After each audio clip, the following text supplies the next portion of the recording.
All right. Charlie Williams. I am from. I was born in Los Angeles. Okay, and I was raised in a small town called Paris, California. I grew up there. It's like real rural, in the Inland Empire for all my Inland Empire folks out there. Uh, I grew up there, and then I turned 23. I joined the Navy, and then been in the Navy for 25 years. And I got out the Navy, and I moved here to Las Vegas, and been here since. And I've been on and off, and I got into real estate. And I only did it for 2 years because it wasn't my bag, it wasn't my steed. So I wanted to do something different. And then this gentleman got in contact with me and talk about selling LED lights to business owners and and companies and things of that nature. And I said, yeah, I'll do it. And next thing you know, I'm a sales manager, regional sales manager for the business, and I've been doing it for two and a half years now. So I've been selling.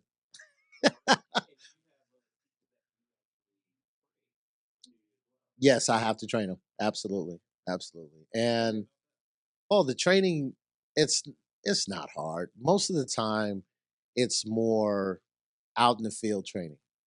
Sometimes I'll have some some training in the office where we'll do role play, things of that nature. We'll go over, like, I'm the business owner and they'll have to sell me lights, go over the contracts, things of that nature.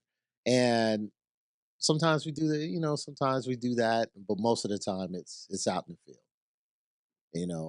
I'll do, like, say, for instance, like one of my sales reps, they will do the work. They'll go in, they'll prospect, and all of a sudden it is time to do the presentation. They'll do the audit, and then it's time to do the presentation. And I'll go in and help them out with that part.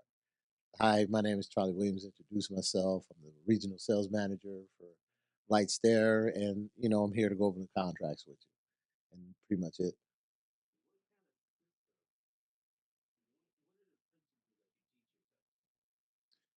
Uh, the main the main principle that we teach ourselves is to establish relationships with them. It's getting in their face constantly and telling them about tax deductions, telling them about the benefits of LEDs, telling them about things that can help them in the long run, how much money they can save, what they gain, what they lose if they don't do it, stuff like that. And like going in, like an owner of a business, I would say in a month will probably see me at least 5 times. A gentleman, when I was in recruiting duty, I used to take my time with customers, like whenever you decide to join the Navy, yeah, sure. I'm here. Here's my card. Give me a call. And my mentor at the time, Tony Carvalho, he was like, "What are you saying to him?" And I'm like, "I just tell them they can call me anytime." And he goes, "Why do you tell them that?" I said, "Because they still got to make decisions." No, no, you got to create the decision. And I was, huh? How do you do that? How do you create the decision? And he goes, well, you got to create like some urgency. You got to create a reason why he would want that now. How do you do that? I was a walk in. I walked in. Nobody had to convince me the Navy was the best thing for me. I rose my right hand and said, yeah, I'm willing to do it. But, some people you have to convince them. You have to convince them to say, hey, this is the best thing for you. And he helped me create urgency. And ever since I learned that urgency was a part of the sale, creating urgency was a part of the sale, I started using it in real estate. I started using it in LED lighting, and it works. It works. When you create something in them to say, "Oh man, I better jump on this now," or jump on this opportunity. I don't want to lose it. Then you start to see more customers come through. And some that when they take that leap of faith, when they take because really they're not buying the lights because I need them now. They're buying the lights because of you. They're buying the lights because I'm taking a leap of faith, and this guy is going to help me get through it. Then you got to be there. That's the other part of the sell is being there when they do take the leap of faith and taking their hand and walking them through it and making sure that they get everything they need and that they're satisfied at the end. So when buyer remorse kick in, they'll call you, of course, and you just reassure them that they made the right decision. And it usually works out. Most of the time, it works out. But creating that urgency is important. Yes. Ugh, real estate, man. You know what? I learned a lot. A lot of sales techniques in real estate because of the training that I got. I was working with Century 21 Americana, and Americana was different than how other uh, real estate companies were. They was training. They trained 5 days a week, Monday, Tuesday, Wednesday, Thursday, Friday, and we do role play early Monday. Early Monday, we do role play, and that was uh, where the people were sweating bullets when they had to do role play because they role playing against you know yeah, people who knows people know what knows what they're doing, and and some people get nervous to that. I was like, I got a little bit uncomfortable with it. I really did, but that was what I wanted. I wanted to get uncomfortable because you can't excel if you're always in your comfort zone. So I wanted to excel and I wanted to be good. So I was challenging myself to do these role plays all the time. Did you know karma works both ways? Yeah, that's right. By helping people, you are actually helping yourself. By giving people an opportunity to grow, you are actually adding more good karma to your own status. And so, if you just keep doing that, you are actually stockpiling good karma for your life. Remember, so many doors will open when you start helping others.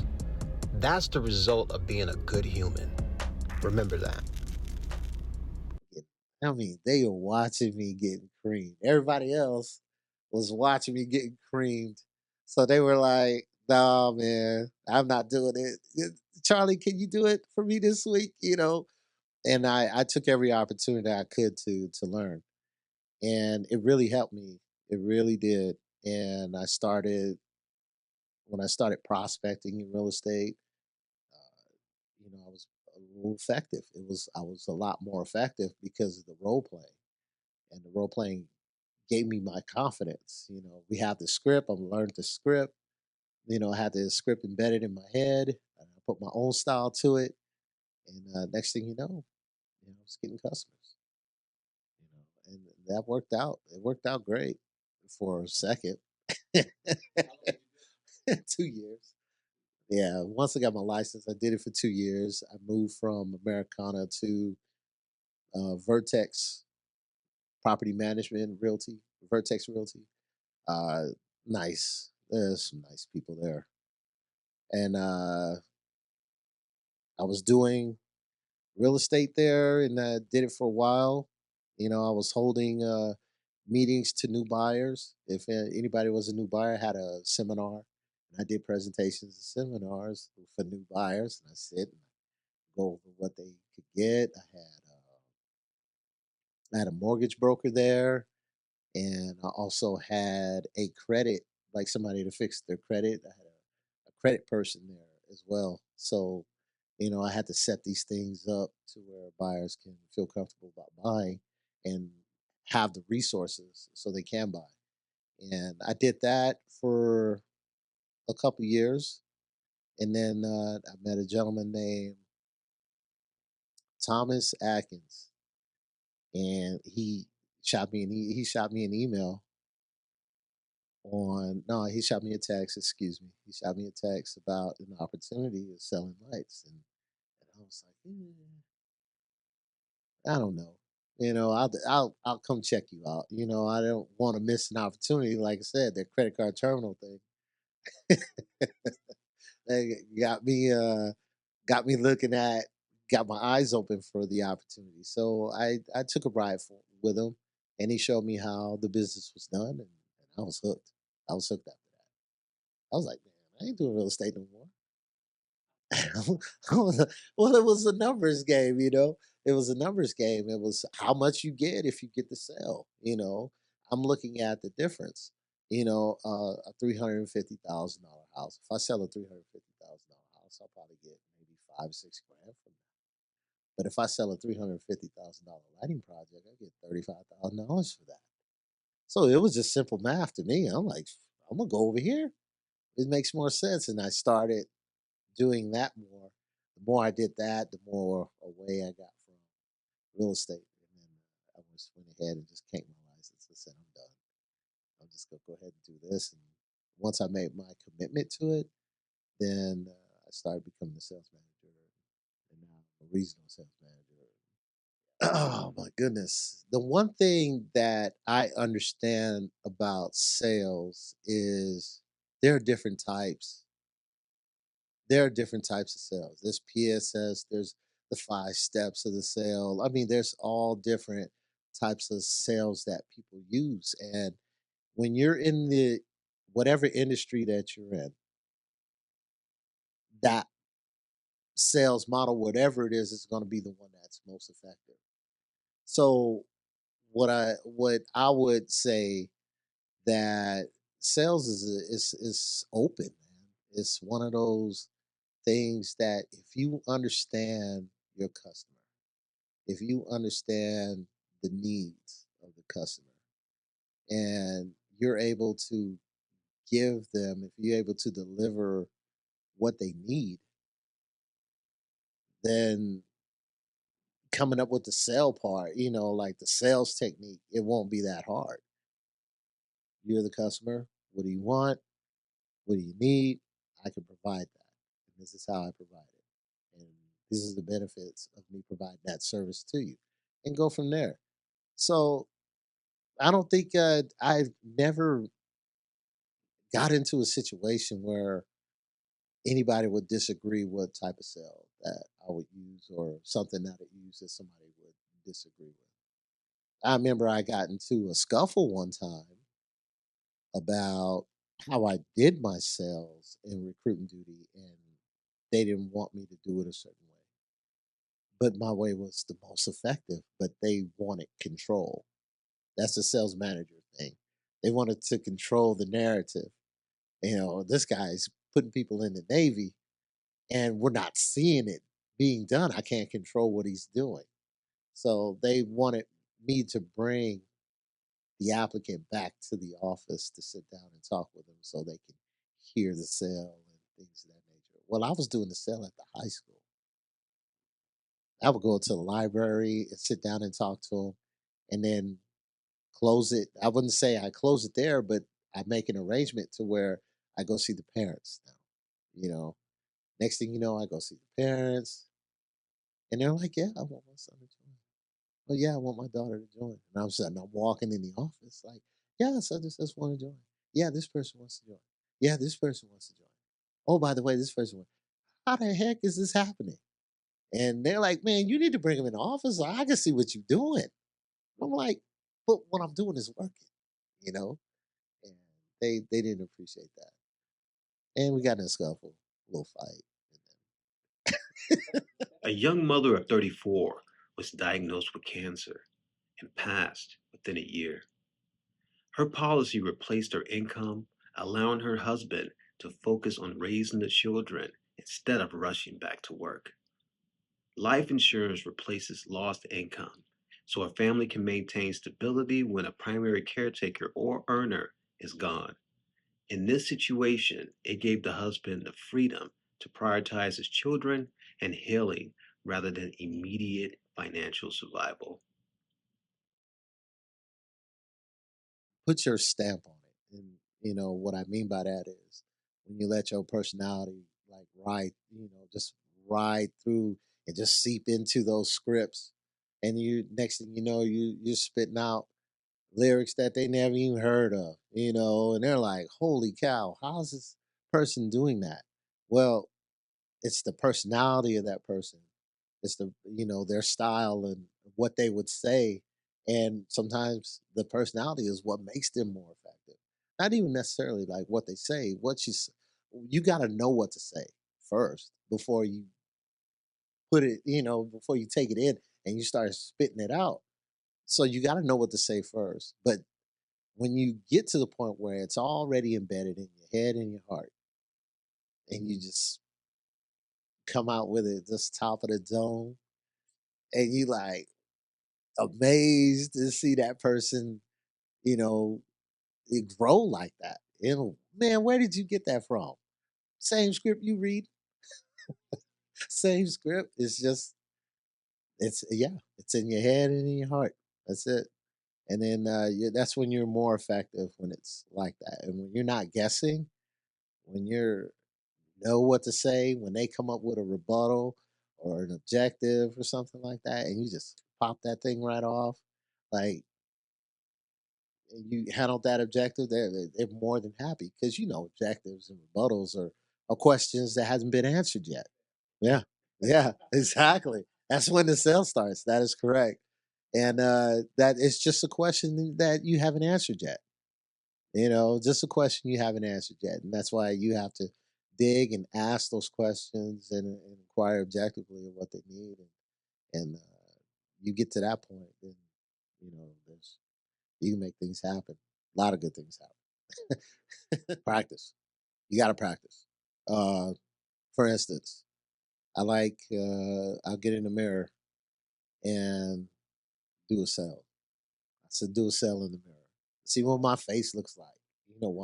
While I'm saying certain things, and that helps when you're able to control your face during a sale.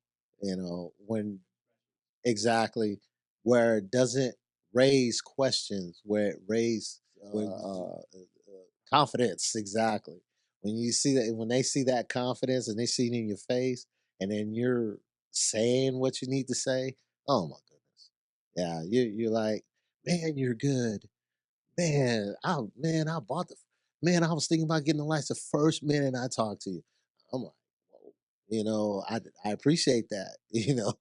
And sometimes you get compliments on your sales, and and next thing if you get pretty good at it, you start getting fans.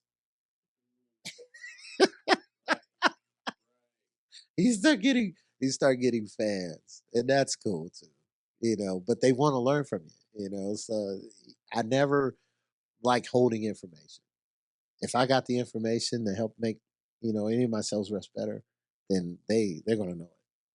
They're gonna know what I know. Whether they do it or not, or whether they execute it out in the field, that's up to them. But they know it.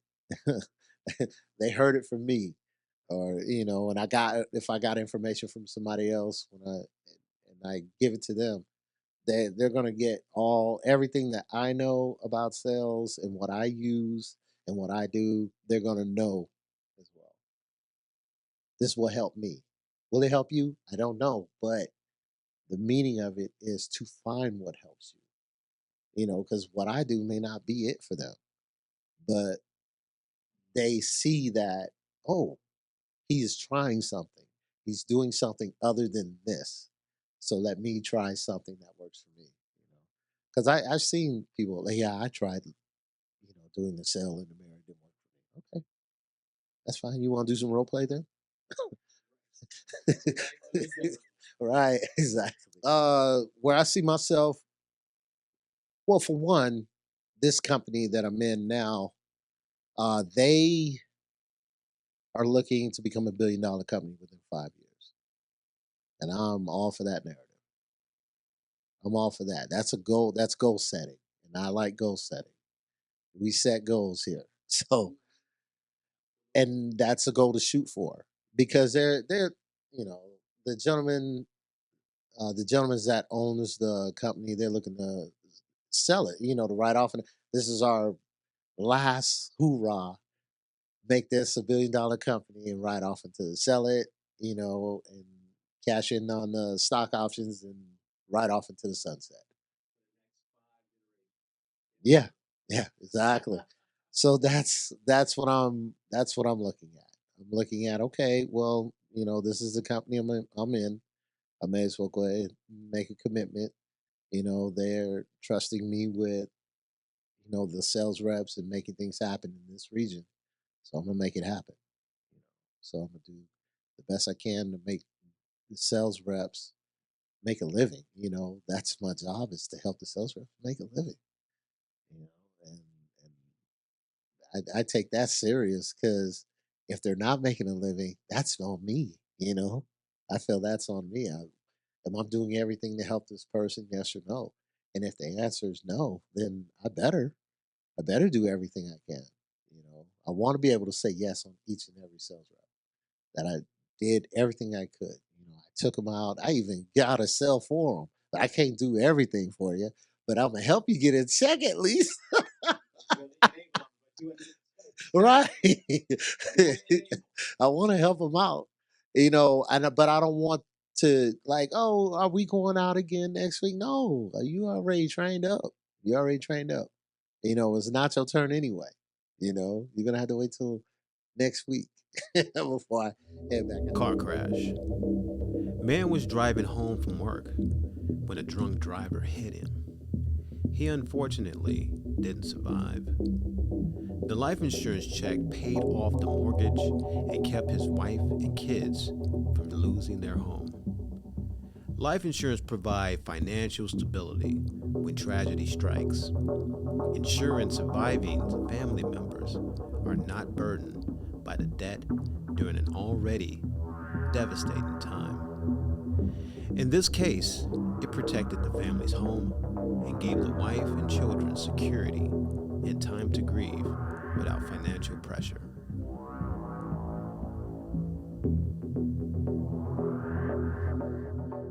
Ooh, the legacy I hope to leave behind. Well, I haven't really thought about that. All I know is I'm like my family, how we think. My family, if we get a cardboard box, you leave it behind. You leave it for the next person to live in the cardboard box.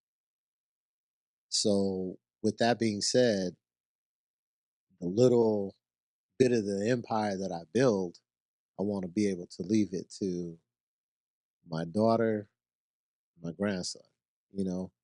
So, then that's important to me because that's how my family was raised. That's how my grandfather did it. That's how my dad did it. That's how my mom's doing it.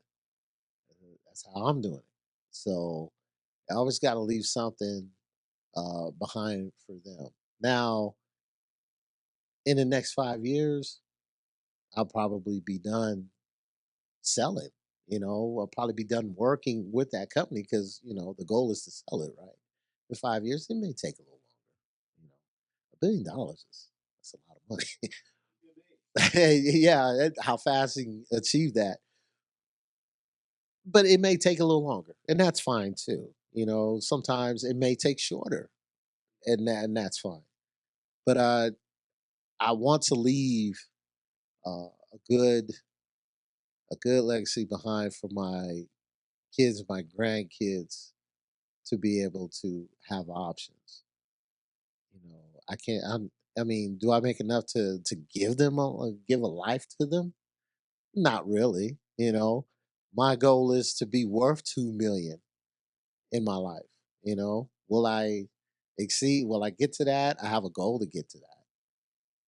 Will I exceed that? That'll be great. That'll be great for them. But I just wanted to make sure that as far as assets, cash, insurances, things of that nature, that I'm worth $2 million. So when I drop or when I transition into another life, my kids will be fine. My kids will be fine. They'll be like, thanks, Dad. Or, thanks, Granddad, for $2 million. And they can take that and, turn that two into four. That's up to them. Hopefully they're not like, I hope they don't have any spending tendencies or have more investment tendencies. But that's why I give them books, investment books and things like that. Start late, finish rich, a book like that. But I forgot his name, David Bach. That book changed my life. Yeah, start late, finish rich. Yeah, I think that. Yeah, I think David Bach wrote that book, and I think he wrote also this book called The Automatic Millionaire.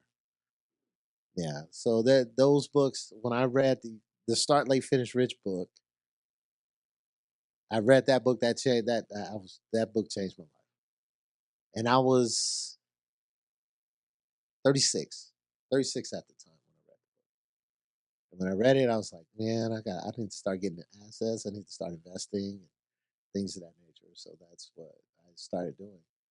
And I'd read the book. I just like, man, I need to do that. Man, I need to do that. I still got a problem with the Starbucks, the $5 a day thing. That's in the book. Where you invest $5 into getting coffee a day instead of that. Take that money and put it somewhere else. Yeah, exactly. Once you see it, you can't unsee it. Every pattern in your life repeats until you learn the lesson. The moment you choose differently, the loop ends and growth begins.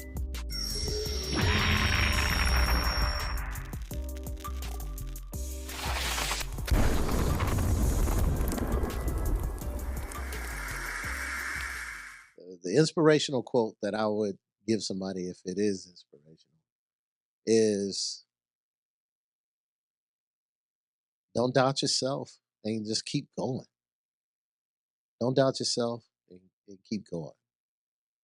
If you have questions, get the answers, find the answers, look it up. I mean, there's so much information out there now. It's crazy for you to have questions because there's so much information that you get thanks to AI, thanks to the internet, thanks to all these sources, these podcasts. There's so much information out there. YouTube, you name it, you name it. There's so much information out there that you can you can get the answers of what you need to get to your next goal. You can get it. And sometimes the problem with that is there's so much information that you don't know whether it's like a needle in a haystack. But if you have goals and you're set and you where you want to go, then it'll be easy to get those answers. It'll be easy for you to get those answers. And I say this is one of probably the most important thing, and I did this throughout my life, is get a mentor. Get a mentor. Get somebody who can help you through those times when you do have questions, where they can advise you, they can make you better in all ways. I have so many mentors, so many. Thanks to the military, I got a whole bunch of them there. I got one in real estate, and I got one in the lighting business, and just a regular mentor, just in my regular life. Not in my non-professional life. I have a mentor there. It's just get one. And that goes a long way. It helps you. It goes a long way. It did for me. I still call them, all of them. I still call all of them and thank you, thank you, thank you, thank you, thank you. Because I'm a very grateful person. If I get any type of help, I'm more grateful for it because there's nobody in this world that got anywhere by themselves. Nobody, not a single person. No, there's not a single person that can say, "Oh, I did this by myself." No, somebody helped you got there. You were it. You didn't. come out of the hospital on your own. Somebody took you out of the hospital. You understand what I'm saying? You were born into this world. So there's nowhere, nothing that you've achieved or nowhere have you been or done that was on your own. Somebody somewhere along the way helped you. And I understood that when I was in the Navy.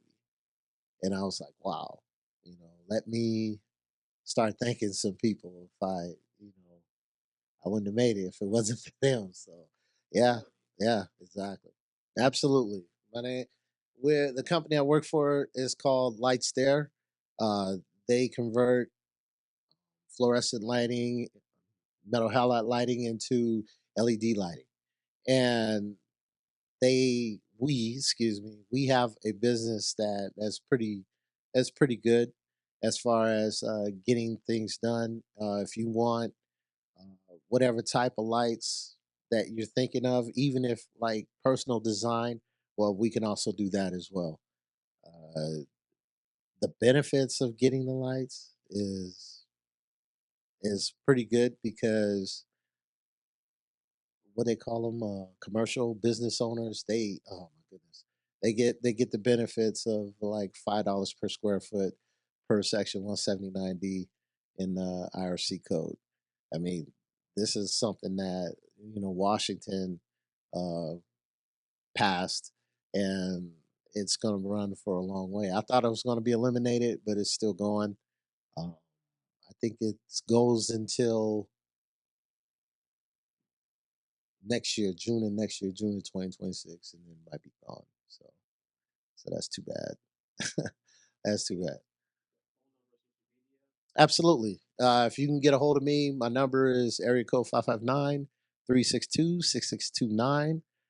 You can also hit me up at cwilliams at lightstare.com. Yeah. Thank you. You too.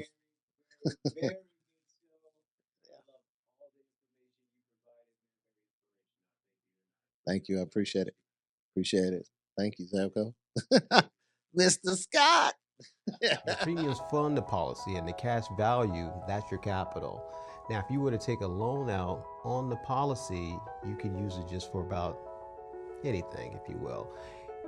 If you were to buy, say for instance, a car, put a down payment on a house, or if you want to purchase a new business, you're able to do that. And the policy is compounding as if it's never been touched, essentially being used in two places at once.